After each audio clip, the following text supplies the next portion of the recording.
Oh my.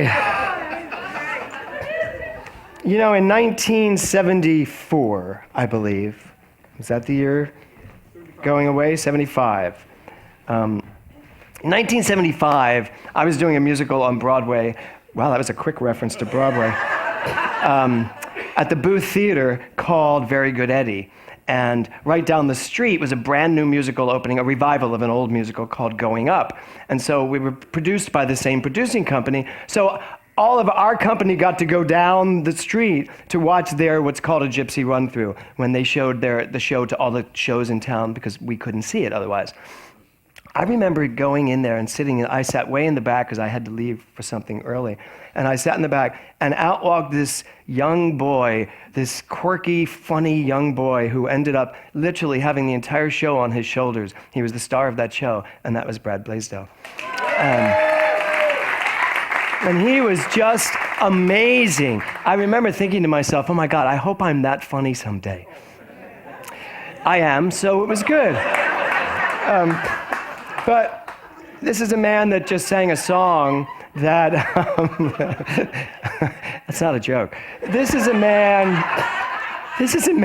who just sang a song that ultimately he lives. You know, he really does. And the song, the one lyric, don't mumble.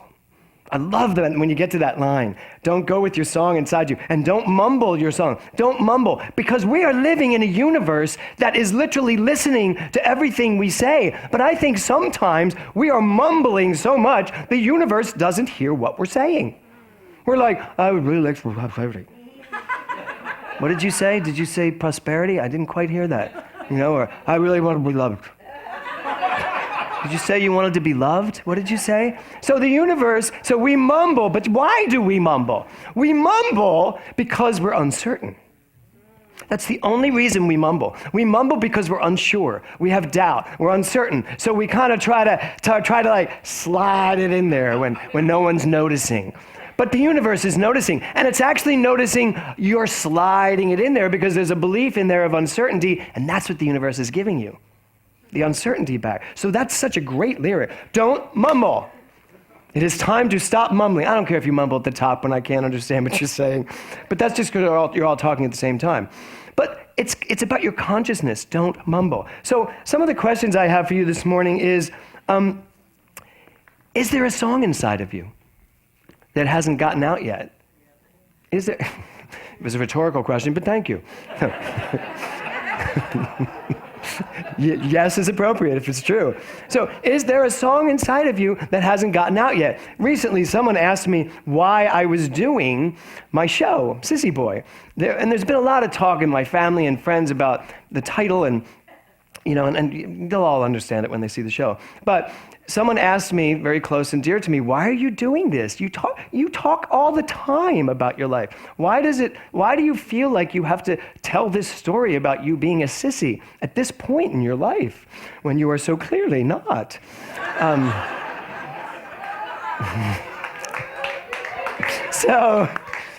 But here's what's funny was that when the question was posed, I knew the answer, but the answer wasn't like on the tip of my tongue.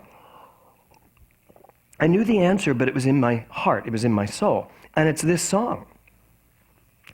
When there is something in you that needs to get out, right, Nancy Jo? When there's something in you that needs to get out and be expressed, our only responsibility is to let it rip. Our only responsibility is to allow it out. To, as I said at the top of the service, what we celebrate in New Thought is that we are this energy of life. And so our job is to just get our critical thinking mind out of the way and allow all that God is to flow through us. And sometimes it comes out as a show called Sissy Boy. And sometimes it comes out as a song that Karen has written. And sometimes it comes out as a piece of art. And sometimes it comes out as raising children.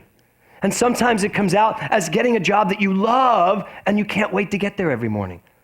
But whatever it is, it has to come up through and out of you. And I think very often we're mumbling so much, the universe doesn't know what to bring up, what to bring forth. You know, if I had $1 for every person that told me they were kind of blocked in their creativity, It happens to so many people. But you know what? You're really not blocked. You cannot block the creativity of the universe. You can just not listen or create your own personal blockade that literally it then has to go around and you're just not a part of it. But you are a part of it because whatever you're blocking, you're still creating from that blockage. How many of you want to create from the blockage? Oh, I thought you were raising your hand, James. Did you see that? How many of you? Right? Don't get too close. How many of you want to create from the blockage? No, you want to create from the wellspring of the creativity, right? Yes. So, yes, Karen, right. So, Karen is, can I say what you're doing? She is creating 2 new albums. She's creating 2 new CDs. Finally, the new music that is Karen Mitchell will be available soon, right? Very soon. So, now here's the other thing. How do you know when it's your song? I hear a lot of songs in my head. Do you all? Don't you hear a lot of songs? How do you know when it's really yours to do? Well, I think the answer to that is it doesn't leave you alone. Do you have some things in your life that just don't leave you alone? And you're constantly saying, yeah, nah, that's not really what I want to do. And it's like going, yes, it is. It is. I don't care where you go. I'm going to chase you down. And you, wow, that was good. These shoes are great. And I'm going to make you listen to me. And it just constantly tells you and informs you. My show has been coming through me for the last 10, 20 years. And it's just like, all right, fine. And the other day I was standing here doing this big tap number and I was like, I wish I'd have listened to this about 10 years ago. Because I was like dancing going, 10 years ago might have been just a little more. And then I had to go, wait, that's just a belief. Get it out of your head. Get it out of your head. So how do you know it's your song? Again, it really won't let you go. But then you still have to be willing to answer it. And by the way, there's no age limit to that song. That song that is inside of you, you can't be too young to go after it, or too old, or anywhere in the middle. I mean, look at Betty White. I mean, if anyone is proving to us all what it's like to just literally live your dream at every stage of life, I honestly think she's going to defy gravity and be here at 150, still doing some TV show, right? So the next question I have for you today is, how much fun do you have in your life? This weekend, last weekend on BODS, it was all about finding the fun in your life. And this goes along with this song. Because don't go with your song inside of you. That song that is inside of you, it's the fun of your life. It's the joy of your life. It's the passion of your life. That's the song. Because if anything, we don't want the song to sound like this. That actually sounded not so bad, but I just can't hit a wrong note. What are you? So, right? Let's pretend that was really hideous, okay? So you don't want that. You want to make sure that your song is the thing that really, really sings through you. So I really want you to take a moment here today and ask yourself, what is my song? I've seen some brilliant talents that just stopped doing what they love to do, for either because they feel that it's too hard, or that they're not going to get any further, or that whatever the reasons are, or they have doubt, and you try to tell them and say, oh my God, do you know how gifted you are? Do you know how talented you are? And they're like, I know, but... And the life that's being lived is a life of quiet desperation because the song is still sitting there unsung. So no matter how old you are or where you are in your life, there's still a song for you to sing. There's a song for me to sing. So I have a quote today from Hunter S. Thompson, and it's this. And I'm sure many of you have heard it, but this is perfect for today.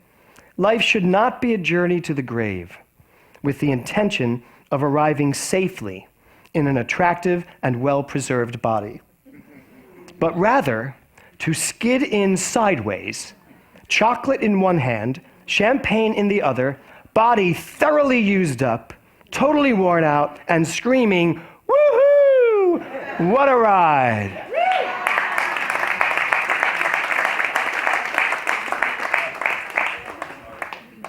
So all of you who are holding out to try to keep everything intact, let it rip. Seriously. I mean, someone asked me, actually it was my aunt, who asked me in a very loving way, she said, "Don't you think you're doing just a little too much?" And I said, yes.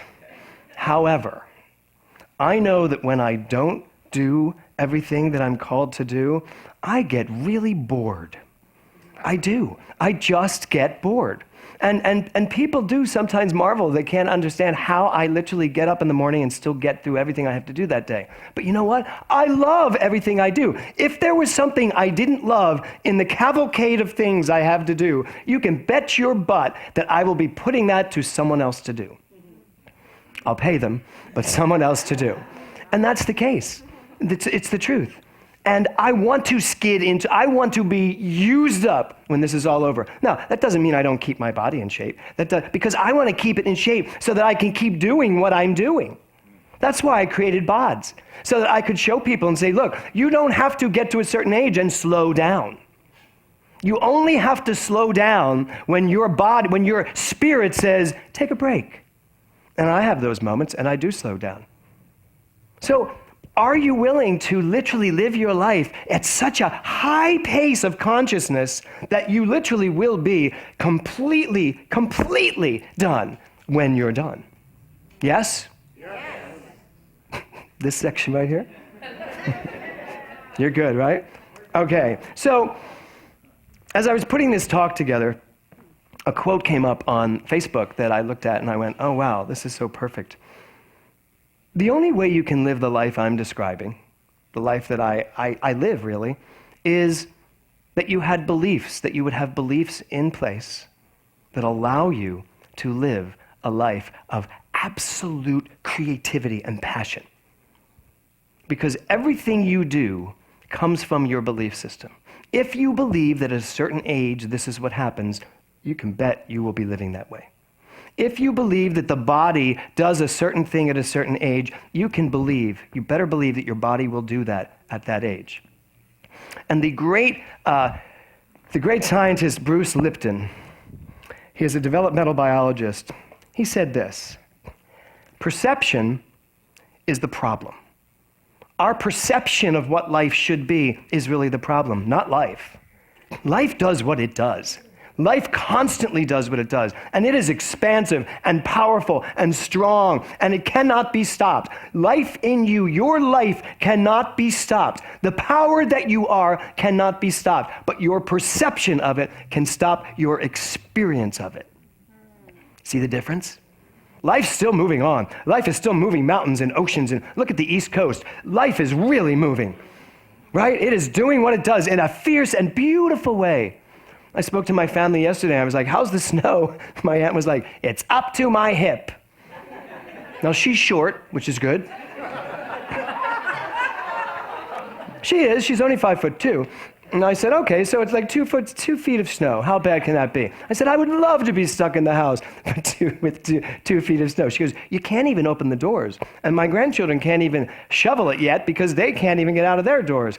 And I said, do you have everything you need? She goes, we do. We shopped. Everything's here. We got all our food. I'm making this beautiful Jewish dinner for Al and I. I said, great. So you're all set. Enjoy it. Really enjoy it. And she was like, yeah, what's the alternative? But that's true for life, too. I mean, that's like the motto of life. Enjoy your life. What's the alternative? Really? So, perception. Perception. Your beliefs, and this is his next quote. He says, perception is awareness shaped by belief. Perception is awareness shaped by belief. What that means is, because you believe what you believe, you perceive the world to be what it is. Do y'all get that? Yep. Because you believe what you believe, you perceive the world to be what it is. And now if you are aware and awake to it, your beliefs, through your perceptions, are causing your reality. He goes on to say, rewrite your beliefs, and you will rewrite your perceptions. Rewrite your perceptions, and you will rewrite your genes and your behavior. He says, we are not victims of our genes. We are masters of our genetics, if we're willing to do so. So this whole idea here is, what do you believe about you? Forget about what you believe about your neighbors and about your friends and about what's happening in politics. Forget about all that, because we have a lot of those opinions. Those are opinions. What do you believe? If you have a song inside of you that is just dying to get out, and it's not getting out, there is some belief holding it hostage. And your beliefs are creating you to perceive. And here's the thing about perceptions. They are so convincing, right? If I believe that it's absolutely impossible at my age to do a certain thing, my perception of that will prove it to me at every step. I will go about my life proving every single thing based on that belief. I won't even notice the things that are telling me the exact opposite, because I believe this, so here it is. Thus, we have a political landscape of two parties that don't even notice what the other party is saying, that it could even possibly be the right thing. That's what's going on. And it's all about beliefs. The Republicans believe that the Democrats are wrong. The Democrats believe that the Republicans are wrong, and therefore they will prove it in every conversation. It's mind-boggling on both sides. Forget about which party you're affiliated with. We all have to see. It's mind-boggling from both sides of the equation. But now take that and look at your own mind. Somebody just went, oh. You are having your own debate in your mind every time you come up against one of your beliefs. And your perceptions are all about your beliefs. So you must be willing to change your beliefs. Now, here's the thing about beliefs that's so fabulous. First of all, they can be changed. How many of you have ever changed one of your beliefs to an opposite and opposing belief? Right? Yeah. Have you ever been depressed and talked yourself into being happy? Have you been happy and talked yourself into being depressed? Do you ever find yourself, this is one of the things I love. You're like going along really well, and then, you're thinking about something that's really depressing you, and then something happens and you're really happy, and then you actually go back to figure out what was depressing you so that you're depressed again. That's what we're talking about. That's what your mind can do. And you're in charge. So if you want to change the way you perceive the world, thus change the way the world shows up for you, you must go back to the belief. And the belief that I'm looking at today, that I really want us to entertain today, is this belief that I am greatness on demand. That's the mother lode of all beliefs. I am greatness on demand, which means I am God. As Rumi says, I am the entire ocean in this drop called James Mellon. And when I absolutely believe that, then I don't make a false step. But when I forget that, I perceive myself as making false steps. And when I perceive that false step, it shows up in my experience as a false step. It's interesting, as I've been going through my show, I've had to make cuts, otherwise we'd have Nicholas Nickleby, the one-man play. And trying to decide which really important part of my life to cut out was daunting until yesterday, when I got some perspective on it all. And then I just was able to sit and look at this play and go, you're not needed, you're not needed. But as I said, you're not needed, I knew in my mind, I'd already let go of that. This one's good. This can go, this can go. We do that in our minds. We have the capacity to go through our beliefs and go, yeah, I don't need that one anymore. Oh, that was my mother's belief. Go back to her. Okay, you can do that. You can go through and say, I believe this, but I choose to believe this. You believe that, and you are going to perceive the world in a very different way. If you decide that age means nothing, let's say, age means nothing. That's the absolute truth. Then when something shows up about age, it's just, well, I know what I believe, so I perceive this, okay, that's not a big deal, you're fine. And we're done. But if you conversely believe, oh my goodness, as you get older, you need to slow down, something shows up, you slow down. You act accordingly to your beliefs and your perceptions. So, don't go with your song still inside you. First, you have to know what that song is. Then, you have to be willing to absolutely allow it to come forward, to really, really, truly come forward. And then you have to check and see, how many perceptions do I have, and what are they tied to? Which beliefs are they tied to? And then be willing to go back and take that belief and change it. So, every time you step into the ring of creativity, you are informing this very malleant universe to give you what you tell it. So back to the top of this talk. Are you being clear with the universe? Are you being absolutely clear? Or are you mumbling? Are you willing to be clear? Because that's the other part. Because I think every single person that's mumbling is mumbling on purpose. I don't think you accidentally mumble. Just to be clear, I think you mumble on purpose. And all you mumblers out there, if there are any, right? You're mumbling on purpose. But the universe is asking you to just be clear. And that means don't play games with your mind. Don't play games with yourself. Don't play the game of maybe. Don't play the game of maybe. This is what I want, and maybe it's going to happen. Because the universe says, I can give you maybe. How many have lived their lives of maybes, right? I can give you maybe till the cows come home, because I don't have to commit to anything if you're going to be a maybe person. Or you're going to say, this is what I want. Or better. Or better. Always leave the door open for more, for even bigger and better. Yes. If you say to yourself, someday I'd like to, oh, you're already on the wrong track. Someday I'd like to turns into someday I never. Not someday I'd like to, like, okay, here's what I'm going to decide. I am going to decide this week to go to a tap class. How many of you want to do that this week? Go to a tap dancing class. You did it? Good. You want to go to a tap dancing class? Yeah, I did it. Okay, good. Maybe? Maybe. A beginner. That's cool. Whatever it is, what do you want to do? You got to start it. And you can't mumble about it. You can't be half in. Because if you're half in, you're also half out. So what are you this week, as we go into this week, what are you this week going to tell the universe defiantly, directly, clearly, with good diction?